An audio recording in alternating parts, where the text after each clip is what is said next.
Bienvenue les pionniers en éducation. Si vous avez envie de développer le plein potentiel des enfants, vous êtes au bon endroit. Dans cette vidéo, je vais vous faire découvrir deux jeux qui vont permettre de créer un esprit de classe et permettre aux enfants d'apprendre à se connaître. Alors, le premier, bon, il n'a pas de nom en particulier, on peut l'appeler le jeu des prénoms si vous voulez. En fait, les enfants sont en cercle, debout, ou assis pour les plus petits, mais voilà, ça peut se faire debout. Et en fait, chaque enfant va dire son prénom en associant un geste.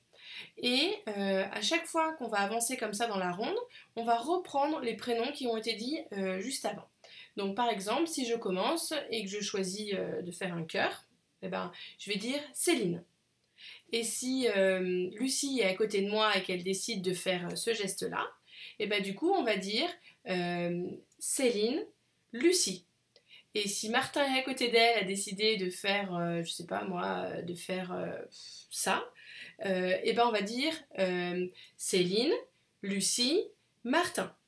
Voilà, et donc tous les enfants au fur et à mesure vont dire leur prénom et on va reprendre les prénoms depuis le début. Voilà, donc en plus ça peut vraiment faire travailler la mémoire. Et une fois que tous les enfants auront pu dire leur prénom, j'aime bien aussi juste une fois le faire dans l'autre sens. Donc là on s'amuse à tourner dans l'autre sens. Donc vous voyez, ça puise beaucoup de ressources attentionnelles, mais voilà, c'est un jeu qui permet aux enfants de se présenter. Et pourquoi on associe un geste? Parce qu'en fait, ça va aider le cerveau à se rappeler du prénom. Je me rappelle une fois, un enfant était venu vers moi, c'était la première fois, on se connaissait pas, et il venait vers moi et son premier réflexe en fait c'était de faire comme ça. Et alors j'ai fait l'erreur de lui dire mon prénom tout de suite, mais en fait j'aurais dû attendre et lui laisser le temps de la réflexion parce que j'ai vu qu'en faisant le geste, le prénom allait revenir. Voilà, donc c'est un jeu vraiment super en début d'année, je trouve. Après, si vous avez une classe de 30 et que pourquoi pas couper le groupe en deux, enfin voilà, vous pourrez apporter des variantes, mais au moins vous connaissez déjà le jeu, l'essentiel du jeu. Et le deuxième jeu s'appelle Ceux qui comme moi aiment. Alors là, pareil, on est en ronde pour que tout le monde puisse se voir. Et je vais commencer le jeu en faisant un pas en avant et en disant ceux qui, comme moi, aiment lire avant de s'endormir. Et en fait, il n'y a même pas besoin d'expliquer la règle du jeu, parce qu'en fait, ils vont tout de suite comprendre, et puis même s'ils ne comprennent pas les premières minutes, c'est pas grave, ils vont comprendre au bout de quelques secondes. Donc, tous les enfants qui aiment lire avant de s'endormir vont faire un pas comme moi. Ensuite, on peut regarder voilà, qui s'est avancé dans la ronde et on recule, on se remet à notre place initiale. Et ensuite, je vais dire ceux qui, comme moi, aiment observer les étoiles dans le ciel. Voilà, et si c'est le cas, on fait un pas. Si ce n'est pas le cas, on reste sur place. Et ça va permettre en fait aux enfants de se trouver des points communs. Voilà, et ensuite, une fois que le jeu sera terminé, ils auront peut-être envie d'aller échanger sur ah bah tiens, toi aussi t'aimes observer les étoiles, ou oh bah tiens, toi aussi tu es né au mois d'août. Enfin voilà, ça va leur permettre de se découvrir des points communs.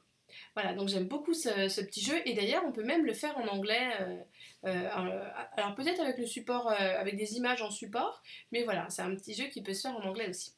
Donc j'aime beaucoup ces deux jeux-là qu'on peut faire en début d'année, voilà, pour que les enfants puissent apprendre à se connaître et créer du lien entre eux. Dans une prochaine vidéo, je vous parlerai de deux autres petits jeux, le bingo et les choses en commun. Voilà. La vidéo aurait été trop longue si je vous avais présenté tous les jeux que je prévois pour septembre-octobre. Mais voilà, je vais faire plusieurs petites vidéos pour vous en parler. Et mon objectif, en fait, c'est qu'en septembre-octobre, je vous présente donc des jeux pour créer un esprit de classe, favoriser l'estime de soi et un sentiment d'appartenance. Et ensuite, à partir de novembre-décembre, ça sera plutôt des jeux pour développer l'intelligence émotionnelle des enfants. Donc on parlera des émotions, voilà, faire la différence entre une observation et un jugement. J'ai commencé à me former à la CNV voilà, il y a 2-3 ans à peu près. Je continue d'y aller régulièrement, enfin de faire des formations régulièrement, parce que ça m'apporte beaucoup, et forcément j'ai envie de transmettre ça aux enfants. Et j'ai envie de vous le transmettre pour que vous puissiez le transmettre à votre tour aux enfants. Donc voilà, si l'idée vous plaît, n'hésitez pas voilà, à me le faire savoir. Mon but, voilà, c'est vraiment de vous présenter tous les petits jeux que je vais faire au fur et à mesure lors de mes ateliers Montessori avec les différents groupes d'enfants que j'accompagne. Et voilà, l'objectif, c'est que vous puissiez vous aussi faire ces jeux en classe. N'hésitez pas à vous abonner, voilà, si vous voulez vraiment suivre toutes mes vidéos.